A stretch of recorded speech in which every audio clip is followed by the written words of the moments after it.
isang mga ako, nalalaman namin mo, nakakaroon na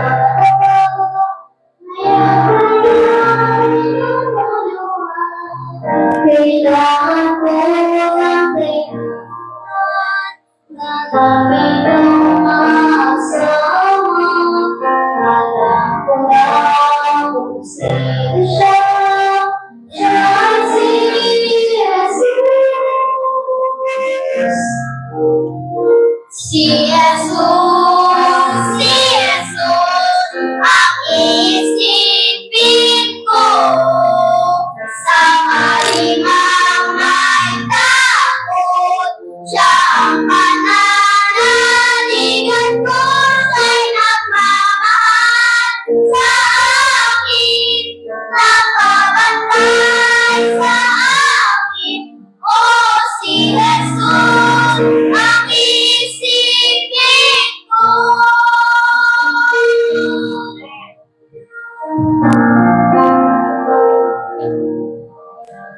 Sa buhay mo'y darating, nabibilang ang sulirating, hanggang sa hanggang, hanggang ako'y naglaman.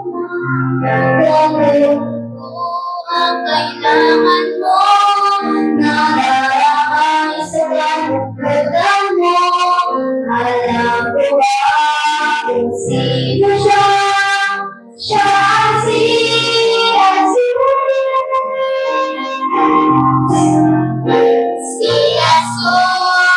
Si Jesus, ang iisipin ko. Sa kalimang may takot, siya ang pananaligan ko. Siya'y nagmamahal sa atin, nag-iingat sa atin. Oh, si Jesus, si Jesus, oh, si Jesus, ang isipin ko. At ang pangangamba ay mawalan na. Si Jesus, ang isipin ko. Sa kalimang may takot, siya ang pananaligan ko. Siya'y nagmamahal sa atin, nagbabantay sa atin. Oh, si Jesus, si Jesus, oh, si Jesus, ang isipin ko.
Conceiving Christ as Son, Jesus our Savior. I believe in God our Father. I believe in Christ the Son. I believe in the Holy Spirit.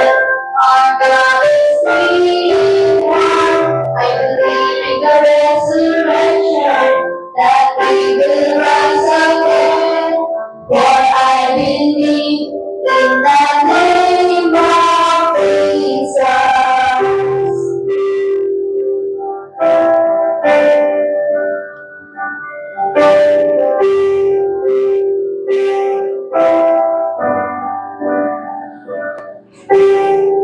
Our children suffer and receive life for their sins. Let's celebrate the darkness, you rise in the sky. Forever sing and high. I believe in God our Father. I believe in God the Son. I believe in the Holy Spirit. Our God is three in one. I believe in the resurrection, that we will rise again. I believe in the name of Jesus.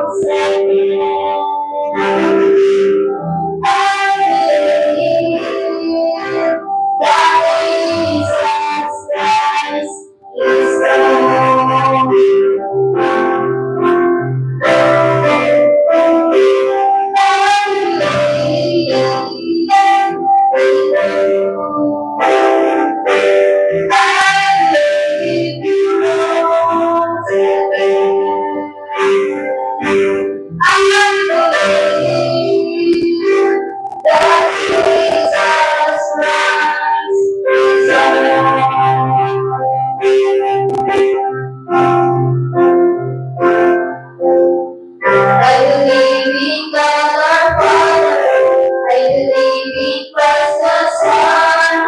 I believe in the Holy Spirit. Our God is three in one. I believe in the resurrection, that we will rise again. For I believe in the name of Jesus. I believe in God our Father. I believe in Christ the Son. I believe in the Holy Spirit. All God is three in one. I believe in the resurrection, that we will rise again. For I believe in the name of Jesus. For I believe in the name of Jesus. For I believe in the name of Jesus.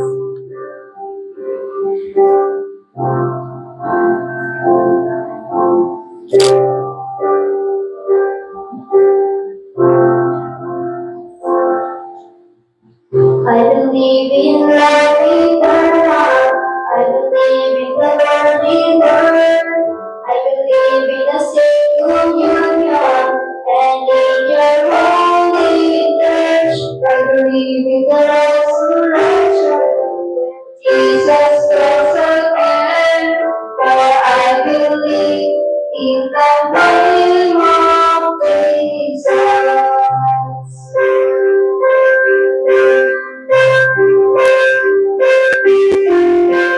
I believe in God our Father. I believe in Christ the Son. I believe in the Holy Spirit. Our God is three in one. I believe in the resurrection, that we will rise again.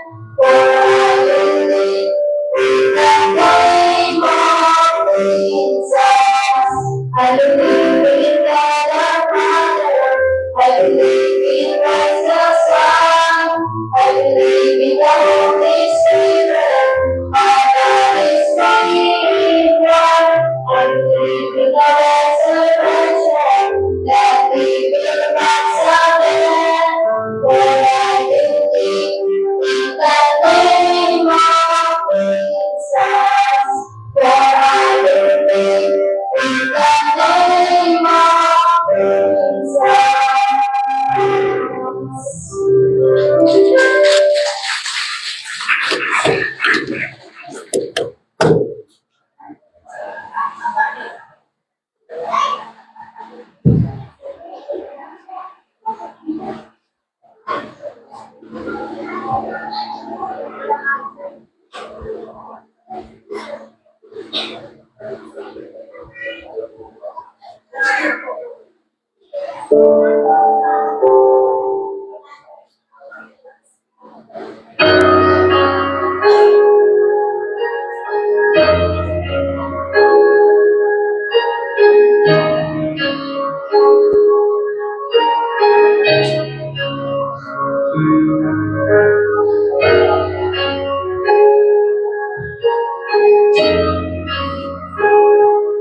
Salamat sa kanyang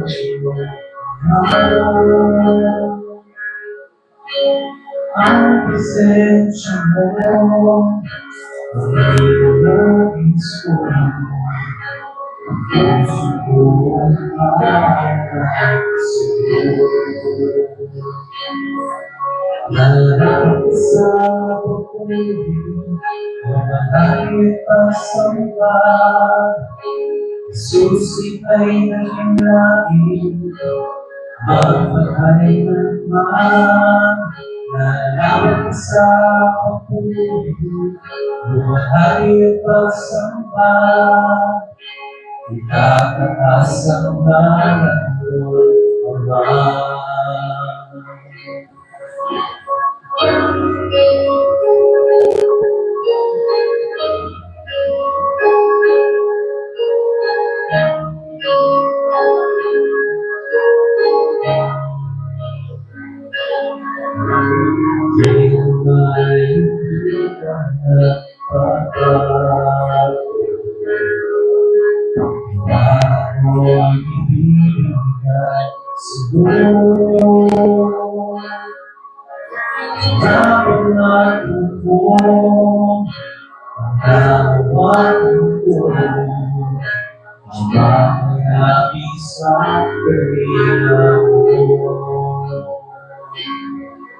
Nalalaman sa pag-ibig, mahalay at pasamba, susipay na kinain, magpakailanman. Nalalaman sa pag-ibig, mahalay at pasamba, itataas ang ngalan mo, Ama.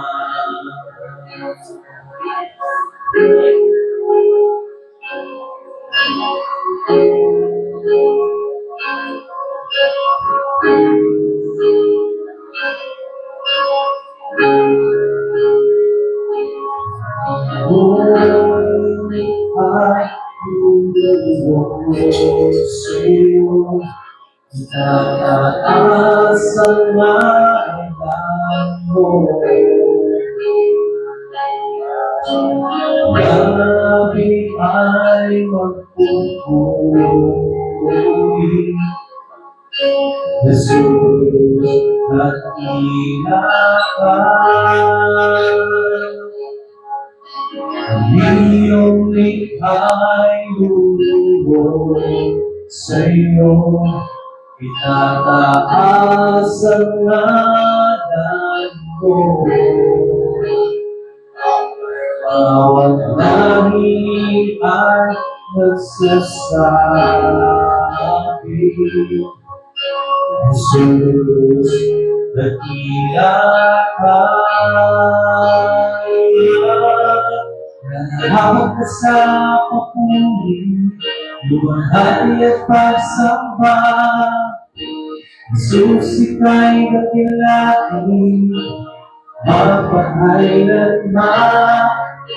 Nahawak sa papuri, luwalhati at pagsamba, itataas ang ngalan mo, Ama. Nararapat ka sa papuri, luwalhati at pagsamba, Jesus, ika'y dakilain, magpakailanman. Nararapat ka sa papuri, luwalhati at pagsamba, itataas ang ngalan mo, Ama.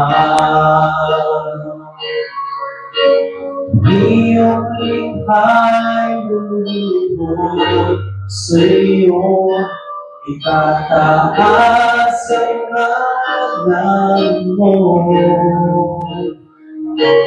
Bawat lahi ay nagsasabi, Jesus, dakila ka.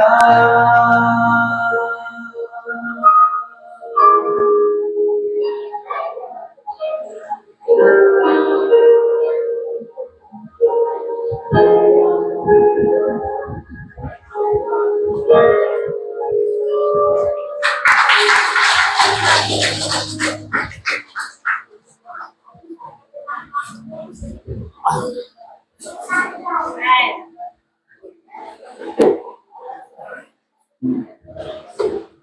umaga po.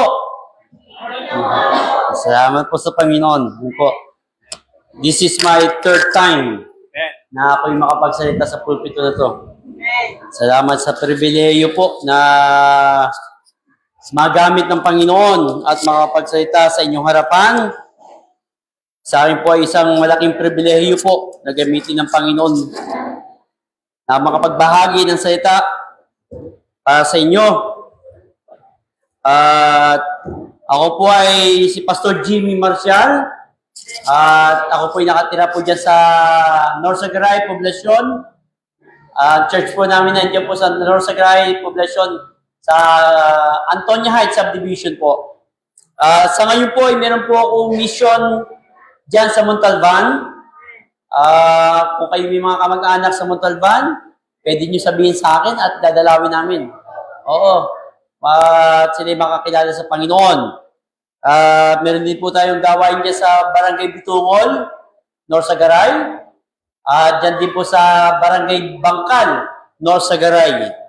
At sa ngayon po, ako po ay nandiyan po sa Liberty Baptist Tabernacle, kasama ng aming Pastor Ciprian Agpoon. Ano po? Salamat po sa pribileyo na ako'y magamit po. Pwede po ba? Bakit tanggal na yung electric fan? Ako hindi sanay po eh. Oo. Okay lang po kung pawis na pawis. Ayan, ayan. Okay, salamat po sa Panginoon. Tayo po natin tumayo. Let us have please. Basahin po natin ang Job. Ang ating message po ay nasa Book of Job. Chapter 1. Job chapter 1. Job chapter 1. Wala to? Dito lang. Okay. Job chapter 1. Po. Verse 20 hanggang 22. And chapter 3, verse 7 hanggang 10. Job chapter 1, verse 20 hanggang 22. Okay po. Basahin po natin ang sabay-sabay. Ready? Read. Na magkagayoy bumangon si Jesus, si Job, at hinapak ang kanyang balabal, at inahitan ang kanyang ulo, at nagpatira pa sa lupa, at sumamba. Verse 21, at sinabi niya, hubad akong lumabas sa bahay bata ng aking ina, at hubad na babalik ako roon. Ang Panginoon ang nagbigay, ang Panginoon ang nagalis. Purihin ang pangalan ng Panginoon. Chapter 2, chapter si Job, at inari mga okay, chapter 2, verse 7 hanggang 20. Hanggang 10, sorry. Sa gayoy, umalis si Satanas mula sa harapan ng Panginoon at pinasibulan si Job ng masamang bukol mula sa talampakan sa kanyang paa hanggang sa kanyang puyo. Verse 8. At kumuha siya ng isang bibingan ng palyo upang ipangkayod sa langib at siya'y naupo sa abo. Verse 8, verse 9. Na magkagayoy sinabi ng kanyang asawa sa kanya, sa mamalangin ka ba sa iyong pagtatapat, itakwil mo ang Diyos at mamatay ka. Verse 10. Ngunit sinabi sa kanya, ikaw ay nagsasalita, naggaya ng salita ng isang hangal na babae. Ano? Tatanggap ba tayo ng mabuti sa kamay ng Diyos at hindi tayo tatanggap ng masama? Sa lahat ng ito ay hindi nagkasala si Job na kanyang mga labi. Tayo piwig. Ang pamagat po ng ating pag-aaralan ay trusting God in the time of trials. Trusting God or trusting God in the midst of trial. In the time of trials or in the midst of trials. Tayo piwig manalangin. Ama namin Diyos na makapangyarihan sa lahat. Salamat, Panginoon, sa mensahe, sa iyong mga salita namin nabasa. Basbasan niyo po ito at ito po yung maging hamon sa bawat sa amin. At gamitin niyo po ang iyong abang lingkod bilang instrumento na magandang mensahe na tunay nga po walang karunungan, walang kakayanan, nagpapakumbaba sa iyong harapan. Kayo po ang maitaas at kayo parihan. allowed me to preach behind this pulpit. Napulpito ng aming pastor, Fred D. Guzman, at tawa Panginoon, kayo po may taas at kayo po riyan. Dahil po Panginoon, napagalingin niyo po siya at ibangon niyo po siya sa banig ng karamdaman. At ibalik niyo po ang lakas na nawawala sa bawat araw na lumilipas. Ito po ang aming dalangin na may pagpupuri sa tayong pangalan ng Panginoong Jesus. Amen. Tayo natin magsiyo po, trusting God in the midst of trials. Sa buhay natin ito, marami tayong pinagdadaanan. Marami tayong kinakaharap sa buhay. Marami tayong pagsubok. Marami tayong, marami ito ay problema sa pamilya. Marami ito problema sa hanapbuhay. Marami ito ay problema sa ating negosyo. But this message of this, itong mensahe ito, natin pag-aaralan, ay mas higit pa dyan sa inyong pinagdadaanan. Ito po ay ang buhay ni Job. Ito po ay ang buhay ni Job na punong-puno ng pagsubok. But never siyang napalayo o never niyang iniwan ng Panginoon. Kung babasahin niyo po yung verse 1 para sa ating introduction, chapter 1, verse 1. Tingnan niyo po yung verse 1. Job chapter 1, verse 1. May isang lalaki sa lupain ng Uz na ang pangalan ay Job, at ang lalaking niyaon ay sakdal at matuwid at natatakot sa Diyos at humihiwalay sa kasamaan. Verse 2. At may pinanganak sa kanya na 7 anak na lalaki at 3 anak na babae.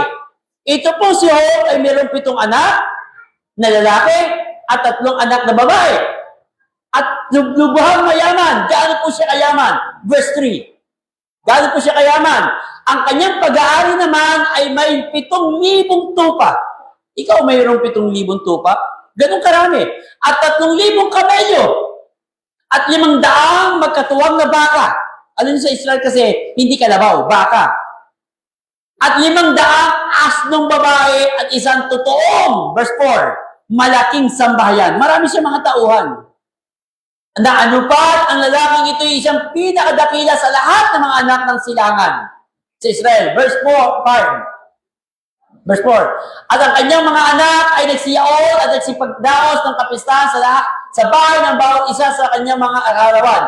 At sila nagsugo na ipinatawag ang kanyang 3 kapatid na babae upang magsikain at magsiinom na asalo nila. Ito pong si Job ay meron pong mga lubhang malaking kayamanan. Merong mga anak na malulusog. Ibig sabihin, sagana. Wala kang masasabi sa kanyang buhay. Wala kang masasabi kung siya ay naghihirap ba. No. Ikaw ba naman merong 7,000 tupa? Ikaw ba naman merong 300 kamelyo? 3,000 kamelyo. At nagkatuwang ng mga baka. At tunay na maraming tauhan. Pero at siya ay dakila, pinakamatuwid sa gitnang silangan sa Israel po. Verse 5. Tingnan verse 5. At nangyari na makaraan ng mga kaarawan ng kanyang kapistahan na si Job ay nagsugo na pinagbanan sila at bumangon maaga sa namagaan at naghandog ng mga handog na susunugin ayon sa bilang nila lahat sapagkat sinabi ni Job, marahil ang aking mga anak ay nangagkasala at itinakwil ang Diyos sa kanyang mga puso at ganito ang ginawa ni Job na palagi. Yung kanyang mga anak na patuloy na gumagawa ng masama, hindi nabubuhay sa kabanalan, si Job ang naghahandog para sa kanyang kasalanan. Si Job ang naghahandog para sila mapatawad sa kanyang mga kasalanan. Ganun niya kamahal ang kanyang mga anak. Ganun niya pinapahalaga ng kanyang pamilya. Siya yung nagsasakripisyo. Verse 6. Tingnan niyo verse 6. Isang araw nga ng mga anak ng Diyos ay nagsiparoon at nagsiharap sa Panginoon na si Satanas ay naparoon din naman sa kasama nila. Ito pong si Job na matuwid na tao, maraming pag-aari, may 10 anak na hindi namumuhay sa kabanalan. At dumating ang panahon na itong si Satanas ay pumaroon sa Diyos, sa langit, nag-report. Tandaan niyo po, si Satanas po ay nag-report. Pwede po makahiram sa microphone? Ayan. Hindi ako sanay sa ganito eh. Ayan. Ayan. Ito po si Job. Ito po si Satanas ay nag-report. Ano nire-report? Kayo. Ini-report kung ano ang kanyang nakita. Kung ano nire-report, ibig sabihin lahat ng mga nagpalataya, lahat ng tao ay nakikita ni Satanas at siya nagre-report. Umaakit sa langit. Verse 7. Ano sabi ng Panginoon? At sinabi ng Panginoon kay Satanas, saan ka nang galing? Na magkagayon sumagot si Satanas sa Panginoon na sabi, sa parot parito sa lupa at sa pagmamanhik manaog doon. Verse 8. At sinabi ng Panginoon kay Satanas, iyo bang pinansin ang aking lingkod na si Job? Sapagkat walang gaya niya sa lupa, nasakdan na matuwid na lalaki, na natatakot sa Diyos at humihiwalay sa kasamaan. Sabi ng Panginoon kay Satanas, nakita mo ba ang aking anak na si Job? Walang katulad siya sa lupa. Siya ay humihiwalay sa kasamaan. Ganun po mamuhay si Job. Ganun po. Ang sabi ng Panginoon kay Satanas, nakita mo ba yung anak ko si Job? Para bang nakita mo ba yung anak ko si Mark? Nakita mo ba yung anak ko si Conrad? Ganun yun eh. Di ba? Ibig sabihin, tinatanong ka ng Diyos. Tinatanong ng Diyos, ikaw sa kay Satanas. Kapag ikaw ay nagiging, ang sabi ni Satanas, verse 9, ano sabi ni Satanas? Na magkakayo sumagot si Satanas sa Panginoon at nagsabi, natatakot ba ang walang kabuluhan si Job sa Diyos? Panginoon, matatakot ba si Job na walang kabuluhan? Siya may maglilingkod sa iyo na walang kabuluhan? Siyempre, kaya lang naman ibig sabihin niyan, kaya lang naman siya naglilingkod sa iyo kasi nga siya ay pinananagana mo. Siya ay mayaman, maraming pag-aari. Yun ang ibig sabihin ni Satanas. Subukan mo, natanggalin ang lahat ng kanyang pag-aari. Verse 10. Ano sabi niya? Hindi mo ba kinulog siya? At ang kanyang sambahayan at ang lahat niyang tinatangkilik, bawat dako, iyong pinagpala ang gawa ng kanyang mga kamay. Ang kanyang pag-aari ay dumami sa lupa. Ang sabi ng Panginoon kay Job, kaya sabi ng Panginoon kay Satanas, nakita mo ba ang anak kong si Job? Di ba walang katulad na sa lupa? Ano sasabi ni Satanas? Panginoon, kaya yan naman naglilingkod sa iyo si Job kasi nga pinagpala mo siya. Subukan mo siya ikulong. Subukan mo parusahan ang kanyang mga pamilya. Subukan mo tanggalin ang lahat ng pag-aaway niya. Subukan mo lahat, tanggalin lahat yan. Itatakwil ka niya.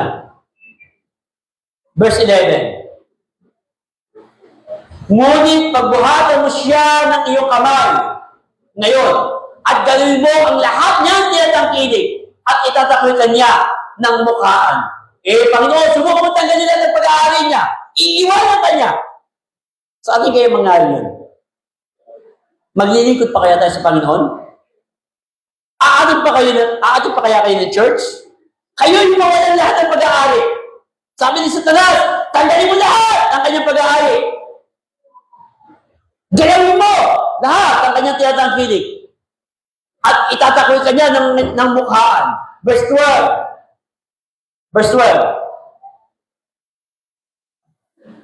Yan. At sinabi ng Panginoon kay Satanas, narito, lahat niyang tinatangkilik ay nasa iyong mga kapangyarihan. Siya lamang ang huwag mong pagbuhatan ng iyong kamay. Sa gayon, lumabas si Satanas mula sa harapan ng Panginoon. Sabi ng Panginoon, sige, Satanas, galawin mo lahat ang kanyang pag-aari. Pero huwag mong gagalawin ang kanyang buhay.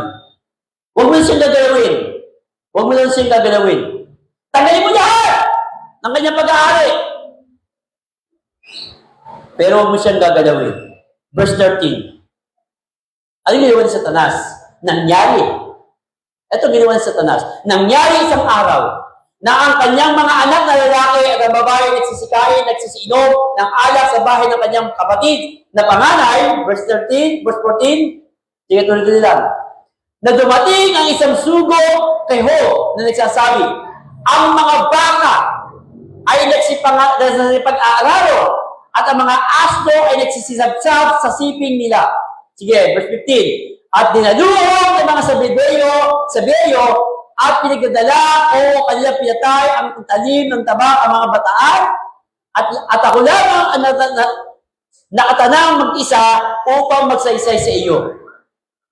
Unang ginawa ni Satanas, nangyari sa buhay ni Ho, yung kanyang mga tupa, mga asno, kinuha ng mga Zebedayo, mga tulisan. Samantalang siya nagsasalita pa, nag-report. Yung tao nag-report kay Job.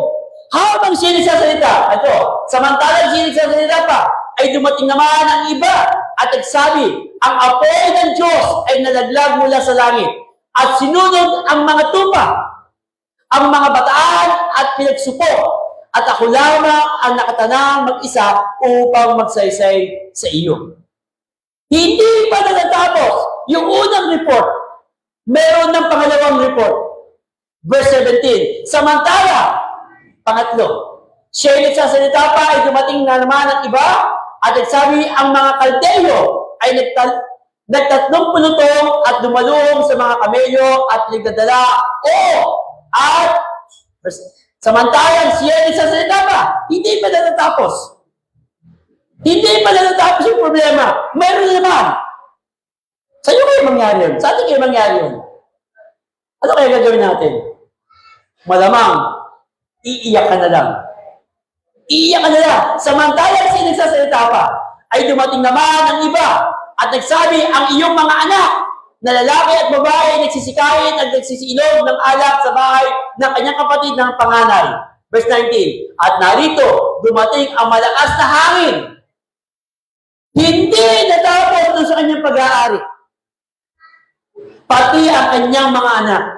Hinampas ang apat na sulok ng bahay at lumagpak sa mga binata at sila'y nangamatay at ako lamang ang nakatanang mag-isa upang magsaysay sa iyo. Hindi pa natatapos ang report. Meron na naman. Sa atin kaya mangyari yun? Ano ang gagawin natin? Sa atin kaya mangyari yun? Ano kaya gagawin natin, mga kapatid? Puno-puno ng problema. Nawala lahat. Ang sabi ng Panginoon sa kanya, Satanas, nakita mo ba yung aking anak na si Job? Di ba walang katulad niya? Siya'y matuwid at humihiwalay sa kasamaan. Ang sabi ng Satanas, kaya lang naman naglilingkod sa inyo yan Pinagpapala mo Ikaw pa naman ang maraming pagkayamanan. Hindi ka maglilingkod pa sa Panginoon. Hindi ka magtatapat. Subukan mong tanggalin lahat yan. Ang sabi ng Panginoon, sige Satanas, galawin mo lahat. Tanggalin mo lahat ang kanyang pag-aari. Pero wag mo siyang gagalawin ng kanyang buhay. Tinanggal, unang report, pangalawang report, pangatlong report, pang-apat na report. Ultimo ang kanyang mga anak na wala. Ano ang kanyang reaction? Ano ang ginawa ni Job? Verse 20. Number 1, gusto ko makita, the reaction of Job. Ano po ang reaction ni Job? Na makita niya yung problema mapakarami. Ano ang kanyang naging reaction? Ano ang kanyang naging tugon? Verse 20. Na magkagayoy bumangon si Job at hinapak ang kanyang balaban at inahita ng kanyang ulo at nagpatira pa sa lupa at sumamba. Ang dami mo ng problema, Job. Ang dami pangyayari si Job. Pero ang ginawa ni Job, sumamba. Amen? Ano ibig sabihin doon? Kung kailan ka maraming problema, kung kailan ka maraming pagsubok at dinadaanan, lalo ka dapat maging malapit sa Diyos. Amen? Dapat lalo ka maging malapit sa Diyos kapag marami kang problema ang dumarating sa buhay mo. Ito po ay isa pong way ng ating pagiging mature na Kristiyano. Ito po ay isang daan upang ikay lalo maging malago sa Panginoon. Si Job, ang kanyang unang reaction niya, nung marinig niya lahat ng report, hinapak niya ang kanyang balaban, ang kanyang damit, at nag-ahit at sumamba sa Diyos.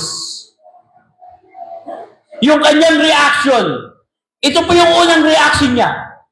Letter A, yung kanyang determination. Determination of hope.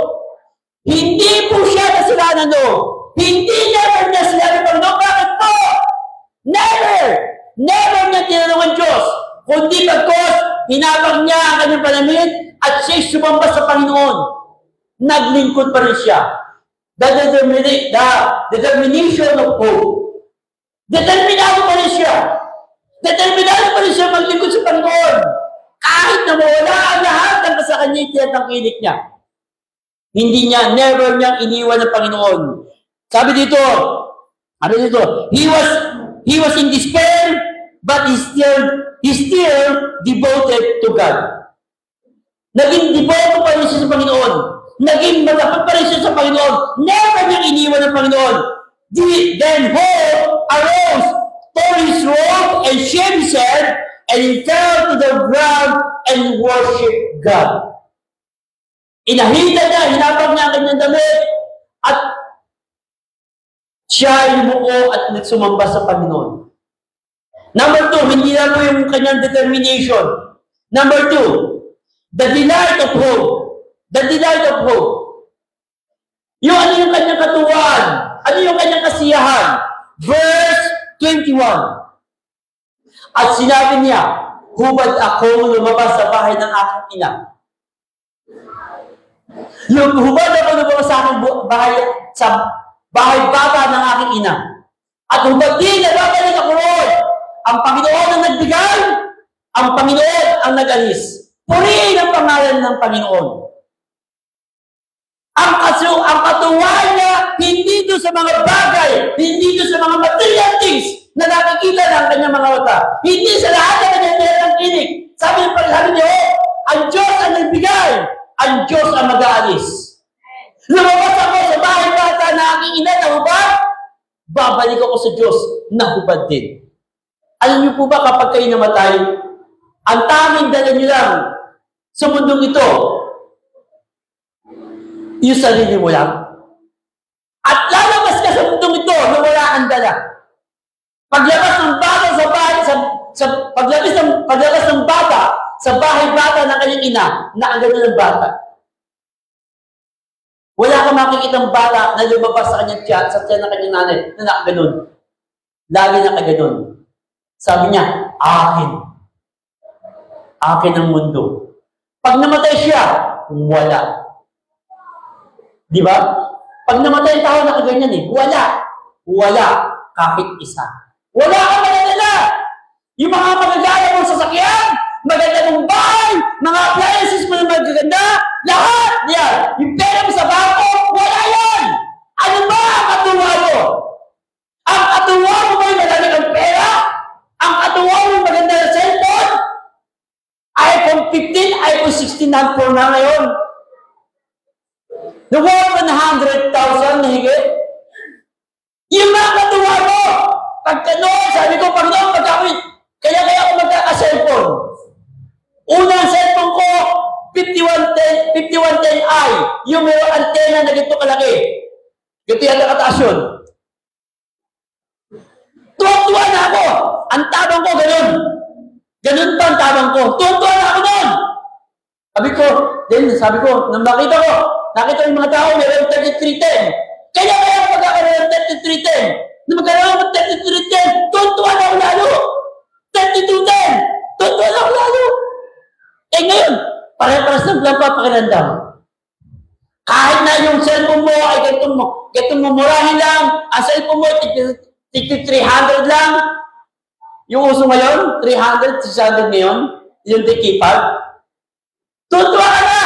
Yung palang tao na nakakausap mo sa ganitong cellphone na touchscreen, hindi pala sa keypad. Ano ang katuwa mo sa buhay mo? Si Job, ang kanyang katuwaan ay yung maglingkod siya sa Diyos. Amen? Yung maglingkod sa Diyos. Nawa, hindi natin katuwaan. The delight of hope. Ang katuwaan niya, ito po, sabi niya, at sinabi niya, hubad akong lumabas sa bahay ni bata na aking ina, at hubad din ako babalik doon. ang Panginoon na nagbigay, ang Panginoon na mag-aalis. Ang Panginoon na nag-aalis. Purihin ang pangalan ng Panginoon. Ang kagandahan, ang katuwa mo dapat, ang kaligayahan mo dapat ay ang paglilingkod sa Panginoon. Ang katuwa mo, linggo na naman! Amen! Hindi yun, linggo na naman. Excited ka ba pagkalinggo? O excited ka ba pagkalunes hanggang Sabado? Dahil magtatrabaho ka, dahil mag-aaral ka, dahil magninegosyo ka. Excited ka doon, pero pagkalinggo, ano ka?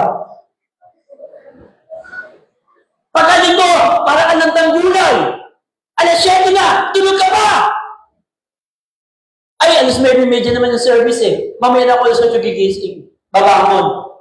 Eh, napasarap ang tulog mo. Nagising ka na alas medyo. Naku po, late na ako! Mamayang hapon na. Eh, walang mamayang hapon. At next week, nahirati sa ganun. Nahirati. Bakit? Ang katuwa mo kasi, para kumita ng pera. Dapat hindi. Ang katuwa mo dapat ay makapaglingkod ka sa Diyos. Amen? Yun dapat ang katuwa mo. Hindi yung katuwa na maganda ang TV mo. Sabi ko, unang TV ko, yung malaki, ang likod. Inabibili ko ng surplus, 1,000 or 1,500. Sabi ko, kaya ako magkakaroon ng flat screen sa bahay namin. Kaya magkakaroon ng flat screen. Yung pala napapanood sa TV ngayon, hindi pala mapapanood sa flat screen. Para sa pala? Okay, hindi natin pagkakaiba. Iba katuwa mo, makapakadabo mo. Kapag yun ang katuwa mo, masyadong maliit, masyadong mababaw ka. Dapat ang katuwa mo ay ang sa Panginoon. Amen? Yung makapaglingkod ka sa Panginoon. Yun ang dapat ang katuwa niya. The delight of Job. Sabi ni Job, his everything was lost except his love for God. Everything was lost. Lahat nawala sa kanya. Never nawala ang kanyang pag-ibig sa Diyos. Yun dapat ang sa atin. Mawala man ang lahat. Sabi ko, nung nagtatrabaho sa Republic, kumikita ko ng 30,000 a month. 30,000 a month. Kumikita po ko dyan. At nadadali pa ako sa Taysan, napapadala ko sa Taysan, Batangas. Napapadala pa ako sa Teresa. Napupunta pa ako sa La Union, Boknotan, La Union. Sa Iligan, Mindanao, Central Mindanao. Kumikita ako. Pero wala akong peace of mind. Wala akong katuwaan. Hindi ako masaya. Ang gatas ng aking mga anak, nagkito ka na kumakain kami sa gana, pero hindi ako masaya. Bakit? Kasi tinatawag ako ng Diyos. Pero nung naglingkod ako sa Panginoon, naglingkod ako sa Panginoon, ang allowance ko, 150 a week. Mabubuhay po kayo, 150 a week. Naging 250 a week. Ang dati sa aking anak, ni Buso ko ay 280. Lugi pa ako ng 30. Pero, halata niyo pa po ba na ako'y nagutom? Hindi na, no? Uy, pastor, nakita ko yung pisngi mo, mukhang gutom na gutom ka. Mukhang nagutom ka. Yung aking anak, dumede ng tubig asukal. Buti nga kung may tubig asukal eh. Dumede. Gutom na akong panganay. Iyak ng iyak. Meron akong talim na kabuting kahoy sa likod. Bago lang. Siguro mga 2 buwan pa lang o 1 buwan pa lang. Merong binulot ko. May laman na ganito kalaki. Binalatan ko. Naging ganito. Niluto ko. Wala na. Natunaw. Ang ginawa ko, ang tubig na lang, walang asukal. Pinadali ko sa anak ko, wala, hindi huminto ang iyak. Pero ngayon, hindi mo na halata, kung makikita niyo po yung pangalan kong anak, never niyo sasabihin na dumedi siya ng tubig asukal. Never. Never. Hindi po. Hindi niyo po mahalata. Bakit? Ay, grabe. Grabe. Grabe. Ang laki. Grabe. Ibig sabihin, ano ba ang katuwa mo? Dapat ang katuwa mo ay sa Panginoon. Amen? Dapat ang katuwa mo sa Panginoon. He was lost. Everything. Everything was lost except his love for God. He never. And let us see that the declaration for hope, verse 22. Ano yung declaration? Verse 22. Sa lahat ng ito, hindi nagkasala si Hope at inalimang mangmang ang Diyos. Never na nagkasala si Hope. Bakit? Hindi niya sinisi ang Diyos. Hindi niya sinisi. Parang sinabi, hindi niya sinabi na, Panginoon, hindi mo wala kikita yung aking paghihirap. Never niya kinwestiyon ng God. Never. Kaya hindi siya nagkasala. Kailanman hindi siya nagkasala sa lahat ng kanya nangyari sa buhay niya. Number 2, hindi naman po the reaction of hope. Number 2, the return of Satan. Nangyari na lahat. Nawala lahat ng kanyang pag-aari. Ang kanyang 10 anak nawala. Pero hindi pa rin siya napalayo sa Panginoon. Hindi pa siya lumayo sa Panginoon. Kundi bagkos, lalo siya naging tapat. At lalo pa siya naglingkod sa Diyos. Then lumipas ang maraming araw. Bumalik si Satanas sa langit.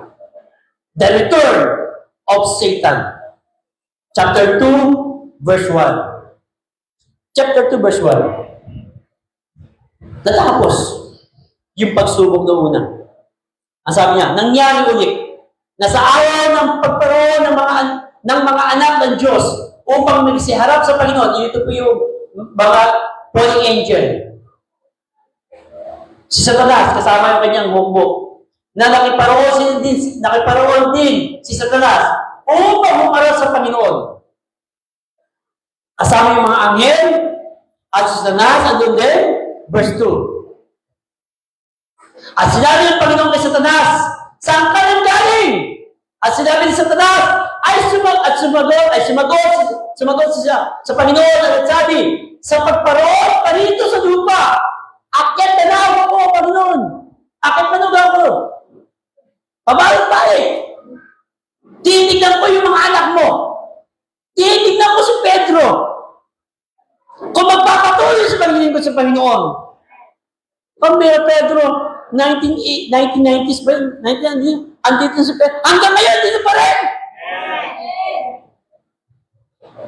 Kaya nandun kami sa camp. Nabalitan ko na stroke. Abi, ano nangyari yan, Pedro? Hindi pa ako ko yung susi. Hindi pa ako, si Pedro. Hanggang ngayon, naglilingkod pa rin sa Panginoon. Marami nang nawala.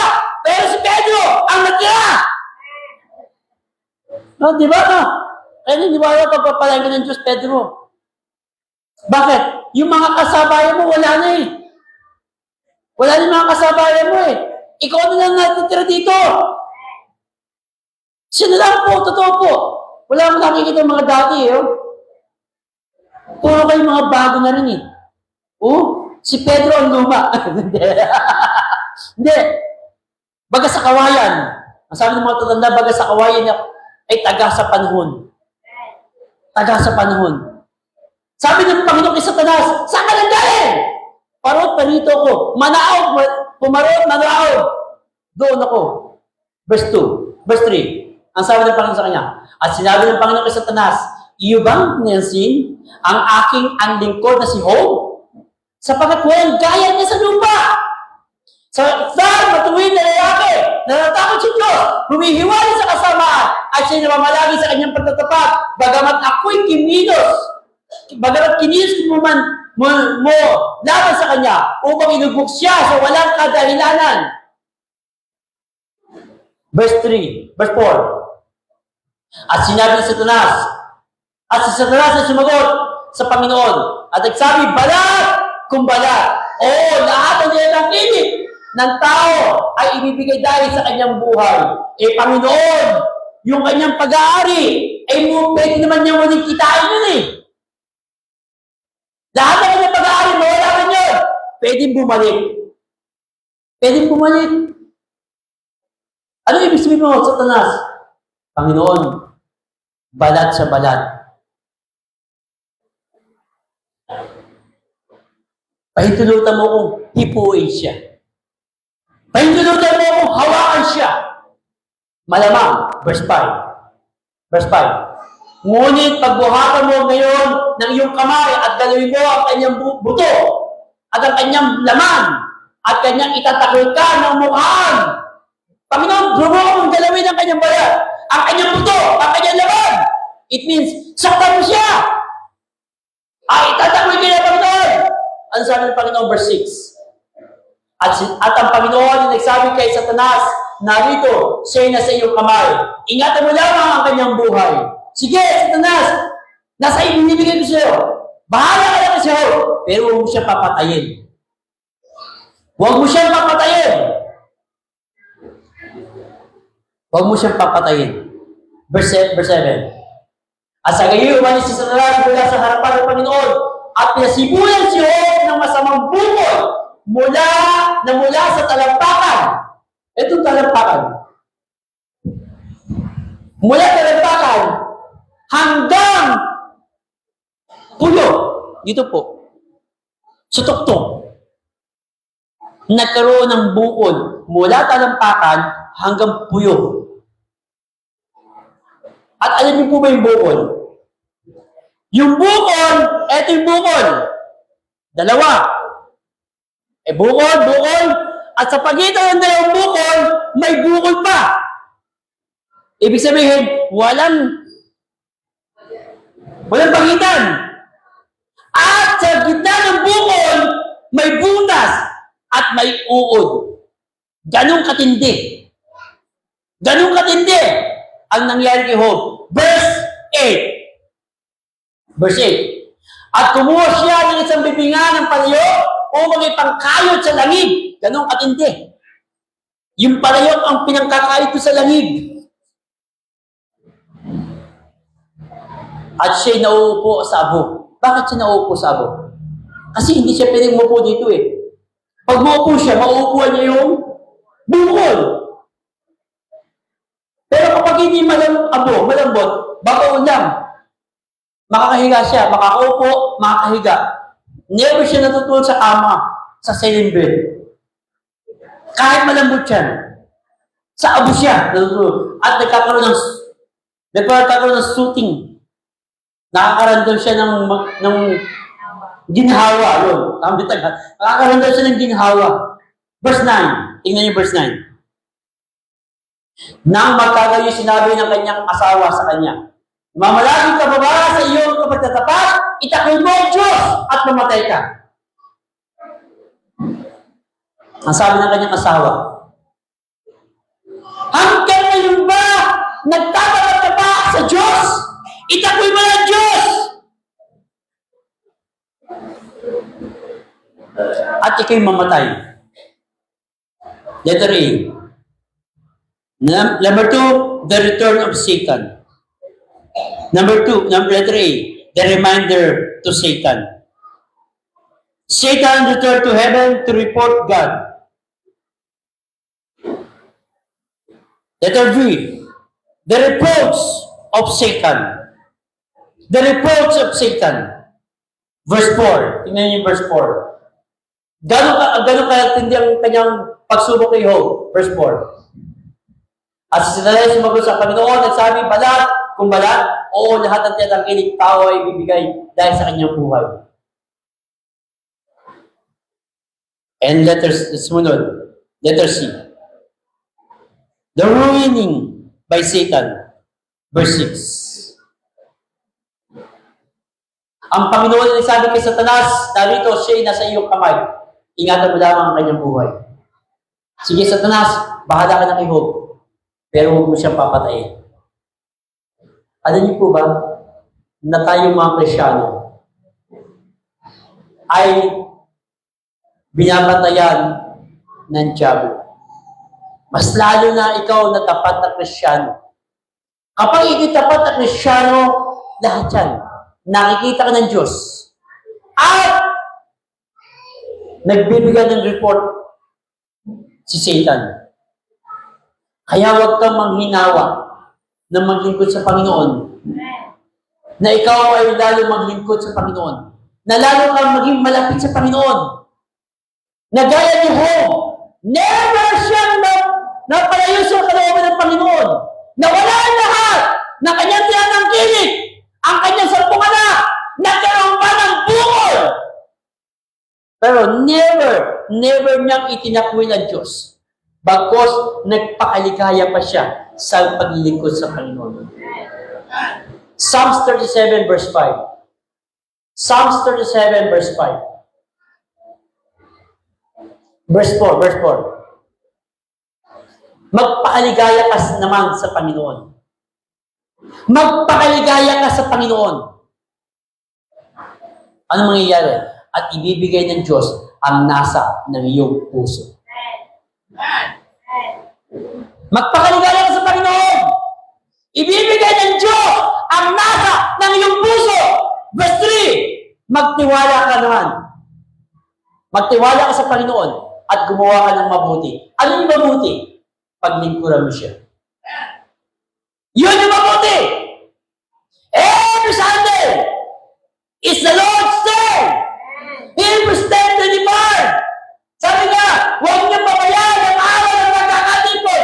Hebrews 10:25. Huwag natin pabayaan ang ating pagkakatipon na gaya ng ugaling iba. Sino yung iba? Kayo yan! Ang tinutukoy na iba, yung mga tapat na nandilingkod sa Panginoon. Magpakaligaya lang sa Panginoon at ibibigay niya ang nasa ng iyong puso. Delight themselves in the Lord and He give the desire of your heart. Trust in the Lord and do good. Verse 6. Verse 5. Psalms 37 verse 5. At hihabilin mo. Ihabilin mo ang iyong lakad sa Panginoon. Ihabilin mo sa Panginoon ang iyong lakad. It means ang iyong buhay. Ihabilin mo sa Panginoon ang iyong buhay. Ang iyong pamilya, ihabilin mo sa Panginoon. Ang iyong negosyo, ang iyong pag-aaral, ihabilin mo sa Panginoon. Ang ibibigay ng Diyos ang nasa ng iyong puso. Tumiwala ka rin naman sa Kanya at Kanyang papangyarihin. Gagawin ng Diyos. Ano ba ang nasa mo?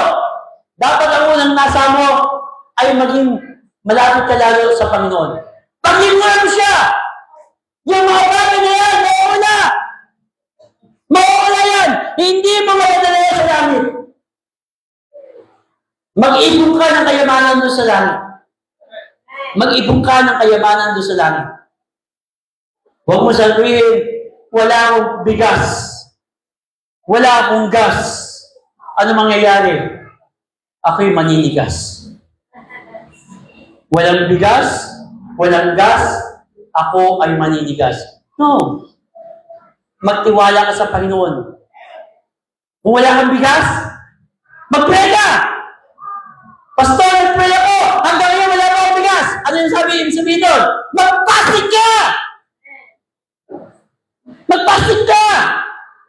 Baka kailangan mo fasting. Bakit? Marami ka ng baby fats. Mataba ka na. Baka yung sabi ng tuwa-taba, hindi nakikita ang Diyos sa iyong katawan. Di ba? Kaya ngayon ang nangyayari, may arthritis ka. Alam niyo kung bakit ako hindi ika-ika? May arthritis eh. Sabi ng bawal, bawal. Kain ka na ng kain. Punti ka sa ulo, no? Ang sabi sa akin, sabi sa akin, Pastor, bawas-bawasan mo ang kain. Bawas-bawasan mo yung kain ng baboy, manok, mga yan. Tumataba ka. Ang sabi ko, alam mo kapatid, ngayon ko lang ini-enjoy. Ang tagal ko naghihirap. Mula sa aking kapanganakan, mahirap na po kami. Ang nanay ko pinabandera. Ang tatay ko po ay construction. Minsan nangangalakal dyan nangunguha ng mga kahoy dyan sa Banahaw. Ngayon pa lang ako nag-enjoy.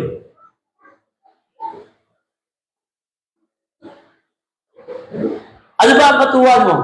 Dapat ang katuwa mo ay maglingkod sa Panginoon. Maglingkod sa Panginoon. Yun dapat ang katuwaan mo. Ang sabi ng Bible, ihawili mo ang iyong lakad sa Panginoon. Ano ba nasa ng puso mo? Eh, sabihin mo sa Diyos. Magtiwala ka sa Kanya at ibibigay ng Diyos ang nasa iyong puso. Tayo tumayo. Tayo magdalangin.